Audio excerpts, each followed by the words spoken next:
എല്ലാവർക്കും നമസ്കാരം. മന്ത്രം അറിയാവുന്നവൻ തന്ത്രി, തന്ത്രം അറിയാവുന്നവൻ മന്ത്രി. ഇത് മലയാളത്തിലെ ഒരു പഴഞ്ചൊല്ലാണ്. ഈ തന്ത്രം അറിയാവുന്ന മന്ത്രിമാരുടെ എല്ലാവർക്കും അറിയാം ഈ തന്ത്രങ്ങളൊക്കെ.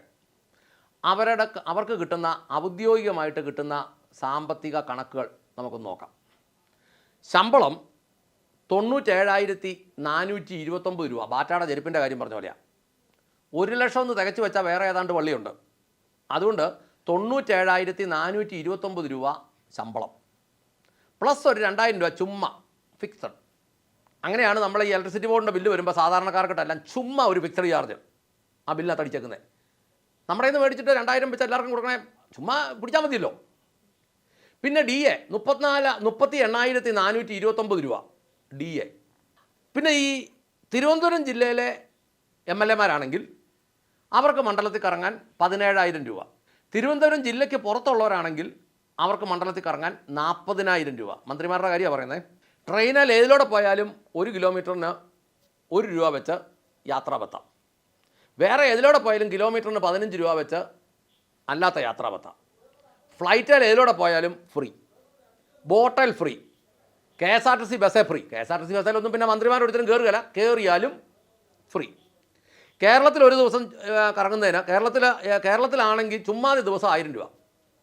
കേരളത്തിന് വെളിയിൽ പോയാൽ ചുമ്മാതെ ദിവസം 1,200 രൂപ. ഇനി ഇതിലെല്ലാം രസം 30 പേഴ്സണൽ സ്റ്റാഫേ ഉള്ളൂ. 30 പേഴ്സണൽ സ്റ്റാഫ്. പിന്നെ മന്ത്രിക്കും കുടുംബത്തിനും സർവ്വവിധ മെഡിക്കലും ഫ്രീ. ഇന്ത്യയിലല്ല, വിദേശത്താണെങ്കിൽ പോലും ഫ്രീ ആണെന്ന് നമ്മൾ മനസ്സിലാക്കുന്നത്. സർവ്വതും ഫ്രീ. 10 ലക്ഷം രൂപ പലിശയില്ലാത്ത വാഹന ലോൺ. എനിക്കിത് മനസ്സിലാകുന്നില്ല എന്നാത്തിനാന്ന്. കാരണം സർക്കാരിൻ്റെ വണ്ടി ഇഷ്ടം പോലെ ഇവരിട്ട് കൈകാര്യം ചെയ്യുക. പിന്നെ എന്തിനാണ് ഇവർക്ക് പലിശയില്ലാത്ത വാഹന ലോൺ? 10 ലക്ഷം രൂപ പലിശയില്ലാത്ത വാഹന ലോൺ. 20 ലക്ഷം രൂപ നിസാര പലിശയ്ക്ക് ഹൗസിംഗ് ലോൺ. 20 ലക്ഷം രൂപ. വർഷം ബുക്ക് മേടിക്കാൻ 15,000 രൂപ. എന്നാത്തിനാണോ ഈ ബുക്ക്? എന്നാത്തിനാന്ന് എനിക്ക് മനസ്സിലാകുന്നില്ല. 20 ലക്ഷം രൂപയുടെ ആക്സിഡൻറ്റ് ഇൻഷുറൻസ്. ഇതുകൂടാതെ എഴുതിയെടുക്കാവുന്നതെല്ലാം. ഇവർക്ക് മുകളിൽ ആൾക്കാരില്ലല്ലോ, എന്നാ എഴുതിയാൽ എന്നാ ചെയ്യാനാ. പിന്നെ നമ്മൾ നോക്കിക്കഴിഞ്ഞാൽ സർക്കാരിൻ്റെ വണ്ടികൾ ഇഷ്ടം പോലെ. എങ്ങോട്ട് പോണേലും വണ്ടി, സർക്കാരിൻ്റെ ഡ്രൈവർ, സർക്കാരിൻ്റെ സെക്യൂരിറ്റി, ഗൺമാന്, എല്ലാം ഇഷ്ടം പോലെ. ഗസ്റ്റ് ഹൗസിലെ താമസങ്ങൾ എല്ലാം ഫ്രീയാ. രസമതല്ല, 20 മന്ത്രിമാർക്കും ഒരു പ്രതിപക്ഷ നേതാവിനൂടെ കഴിഞ്ഞ വർഷം അനുവദിച്ചത് 7.5 കോടി രൂപയാണ് ശാപ്പാടിന്. 21 പേർക്ക് 7.5 7.25 കണ്ട് നമ്മൾ കണക്കൂട്ടി നോക്കുമ്പോൾ ഒരു 35 ലക്ഷം രൂപ ഒരു മന്ത്രിക്കും പ്രതിപക്ഷ നേതാവിനും ഒക്കെ വീട്ടിൽ ഫുഡ് അടിക്കാനായിട്ട് ഒരു വർഷത്തേക്ക് അനുവദിച്ച 7.25 കോടി രൂപ. എന്നാ അതീറ്റ അതിനൊന്നും ആലോചിച്ച് നോക്കി. 35 ലക്ഷം രൂപ എന്ന് പറഞ്ഞാൽ ഇത്രയും പേർക്ക് 7 7.25 7.5 കൃത്യമായിട്ട് ഞാൻ ഓർക്കുന്നില്ല, 7.5 കോടി എങ്ങാണ്ടാണ്. അത് 21 പേർക്ക് വീതം വെച്ചങ്ങ് എടുക്കുക. പിന്നെ എങ്ങോട്ട് തിരിഞ്ഞാലും ഉണ്ടാക്കുന്ന കിമ്പളം, നിയമനത്തിന് കിമ്പളം, സ്ഥലം മാറ്റത്തിന് കിമ്പളം, പേപ്പറുകൾ ശരിയാക്കി കൊടുക്കാൻ കിമ്പളം. പിന്നെ ഈ ബഡ്ജറ്റൊക്കെ ആകുമ്പോഴത്തേനും നേരത്തെ തന്നെ വ്യവസായികളെ സമീപിക്കും. ഇന്നതുപോലെ ഒപ്പിച്ച് തരാം, അതിന് ഇത്ര രൂപ. ഇന്നതുപോലെ ചെയ്താൽ അതിന് ഇത്ര രൂപ. ഇന്ന പരിപാടികൾക്ക് പേപ്പർ മറിയാക്കി തന്നാൽ ഇത്ര രൂപ. ഇന്ന പണികൾ ഒപ്പിച്ചാൽ അതിന് ഇത്ര രൂപ. പിന്നെ കരാറുകാരുടെ കമ്മീഷൻ, കരാറുകാർക്കുള്ള സംവിധാനങ്ങൾ ഉണ്ടാക്കൽ. പിന്നെ ഏറ്റവും വലിയൊരു കൊള്ളയാണ് ഈ റിവൈസ്ഡ് എസ്റ്റിമേറ്റുകൾ. ആദ്യമേ ടെൻഡർ വിളിക്കുമ്പം 2 കോടിയോ 3 കോടിയൊക്കെ കാണുകയുള്ളൂ. ഇത് അവസാനം 6 മാസം കൊണ്ട് തീരേണ്ട പണി 6 വർഷം കൊണ്ടേ തീരുള്ളൂ. ഇതിനിടയ്ക്ക് എത്ര പ്രാവശ്യം ഇതിൻ്റെ റേറ്റ് റിവൈസ് ചെയ്ത് കൊടുക്കുന്നുണ്ടെന്ന് ഇവർക്കും ഉദ്യോഗസ്ഥന്മാർക്കും അല്ലാതെ വേറെ ഒരു മനുഷ്യൻ അറിയത്തില്ല. ഇങ്ങനെ കിട്ടാവുന്നത് ഇഷ്ടം പോലെ. സകലവിധ ആർഭാടവും. എൻ്റെ സംശയം, ഇതിനെ എങ്ങനെ നമുക്ക് ജനാധിപത്യം ഒന്ന് വിളിക്കാൻ പറ്റും? പണ്ട് കാലത്ത് രാജാക്കന്മാരായിരുന്നു. പക്ഷെ അതെന്നാന്ന് ചോദിച്ചാൽ ഒരു രാജാവേ ഉള്ളൂ. രാജാവ് ഒന്നും കാക്കുകയില്ല, കാരണം അയാളുടെ ആണല്ലോ എല്ലാം. ഇപ്പോൾ ഇത് രാജഭരണമായിരുന്നേ ഒരുത്തനെ കക്കുള്ളായിരുന്നു.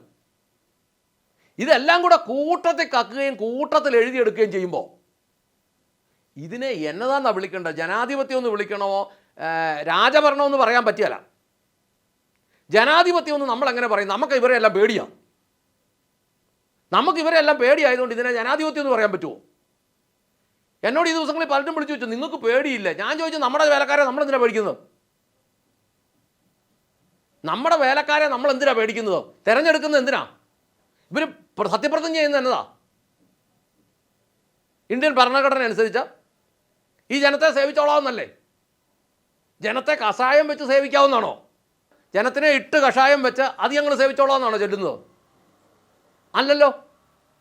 അപ്പോൾ ഈ തന്ത്രം അറിയുന്ന മന്ത്രി 20 പേരും, ആ 20 പേർക്ക് തുല്യമായ വ്യവസ്ഥകളുണ്ട് പ്രതിപക്ഷ നേതാവിനും. അങ്ങനെ 21 പേരും കൂടെ എടുക്കുന്ന ചെലവാക്കുന്ന തുകയുടെ യഥാർത്ഥ കണക്കറിഞ്ഞാൽ ഒരു IT കമ്പനി പോലും ഒരുത്തരും നടത്തുകയില്ല. കാരണം അതിലും വലിയ സംവിധാനമാണ് ഈ കാര്യങ്ങൾ. ഇതുകൂടാതെ പേഴ്സണൽ സ്റ്റാഫ് 30 പേരൂടെ ഉണ്ട്. ഈ 30 പേരും PSC വഴി നിയമിക്കപ്പെട്ടവരല്ല. ഇത് കളത്തിൽ കിടന്ന് കളിച്ച് ഡയറിയും കക്ഷത്തി വെച്ച് സകല അടികളെയും പഠിച്ച് എങ്ങോട്ട് തിരിഞ്ഞാൽ കാപ്പണം ഉണ്ടാക്കാമെന്ന് അറിയാവുന്നവന്മാരായി ഈ പേഴ്സണൽ സ്റ്റാഫ് 30 ഇവന്മാർ ഒരു ഉള്ളി മേടിച്ചാൽ അതിന് വരെ കമ്മീഷൻ മേടിക്കും. ഇങ്ങനെയുള്ള പേഴ്സണൽ സ്റ്റാഫിനെയും കൂടെ വെച്ച് മന്ത്രിമാരിങ്ങനെ വാഴുമ്പോൾ നമുക്ക് മന്ത്രിമാരെന്നല്ല പറയാൻ പറ്റുന്നത്, 20 സാമന്ത രാജാക്കന്മാർ, പ്രതിപക്ഷ നേതാവിനെയും കൂടെ കൂട്ടി 21 സാമന്ത രാജാക്കന്മാർ, ഒരു ചക്രവർത്തി, ഇവരെല്ലാം കൂടെ കൂടി ഈ 3,35,00,000 സാധാരണക്കാരുടെ, 3,35,00,000 പൊതുജനത്തിൻ്റെ ചോരയും നീരും ഊറ്റിയെടുക്കുന്ന ഈ പരിപാടി, ഇത് നമ്മൾ ഇനി മുന്നോട്ട് അനുവദിച്ചുകൂടാ. ഇതിൻ്റെ കണക്കുകൾ ഒരാൾ തന്നെ നോക്കിയാൽ ഇതിന് മുഴുവൻ വിവരാവകാശം വെക്കാൻ പറ്റിയല്ല. എന്നെ ശ്രമിക്കുന്ന നിങ്ങൾ ഓരോരുത്തരും നിങ്ങൾ വിവരാവകാശം വെക്കണം. മുഖ്യമന്ത്രിക്ക്, മന്ത്രിമാർക്ക്, ഉദ്യോഗസ്ഥന്മാർക്ക് ഓരോരുത്തർക്കും എന്തുമാത്രം കിട്ടുന്നുണ്ട്, എന്തുമാത്രം ഇവർ എഴുതിയെടുക്കുന്നുണ്ട്. കേരളത്തിലൊരു 100 പേര് മനസ്സ് വെക്കാമെങ്കിൽ ഇതിൻ്റെ രേഖകൾ പുറത്തു വരും. രേഖകൾ പുറത്തു വരുമ്പം നിങ്ങൾ എനിക്കിത് അയച്ചതാ, ഞാനിത് പ്രസിദ്ധീകരിക്കാം. ഞാൻ പറയുന്നത് നമ്മുടെ നാടിന് വേണ്ടിയാണ് പറയുന്നത്, നമ്മുടെ നാടിന് വേണ്ടി. അല്ലാതെ അത് ഈ 15 ലക്ഷവും കൂടി ഇതിനകത്ത് ഉൾപ്പെടുന്നതാണ്. മര്യാദക്കാണെങ്കിൽ അവർക്കും ജീവിക്കാം, മര്യാദകേടാണെങ്കിൽ ആർക്കും ജീവിക്കാൻ മേലാത്ത അവസ്ഥ വരും. ഇത് വന്നു എന്നുള്ളതാണ് ഇപ്പോൾ സത്യം.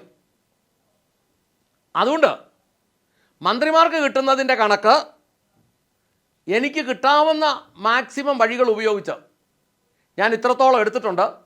അത് നിങ്ങളുടെ മുമ്പിലേക്ക് വെക്കുന്നു. നിങ്ങളത് പഠിച്ചിട്ട് ഇതിനപ്പുറത്ത് എന്തെങ്കിലും ഉണ്ടെങ്കിൽ, ഏതൊക്കെയാലും ഇതിനേക്കാളും കുറയുമൊന്നുമില്ല. ഇത് ഈ ഐസ് മലയുടെ മണ്ടയിലുള്ള ഒരു ചെറിയ ഭാഗമാണ്, ബാക്കി വലിയ ഭാഗം അടി കിടക്കുക. നമുക്കറിയാൻ പറ്റിയല്ല കളി എവിടെയാണെന്ന്, എന്തുമാത്രം വലിയ കളികളാണ് നടക്കുന്നത് നമുക്കറിയാൻ മേല. ഈ പറയുന്നത് പോലെ ആരും നിഷ്കളങ്കരല്ല എന്ന് മാത്രമല്ല, ഭീകരന്മാരുമാണ്. ഇത് നമ്മൾ തിരിച്ചറിയണമെന്ന് ഓർമ്മിപ്പിച്ചുകൊണ്ട് നിർത്തട്ടെ. നന്ദി, നമസ്കാരം.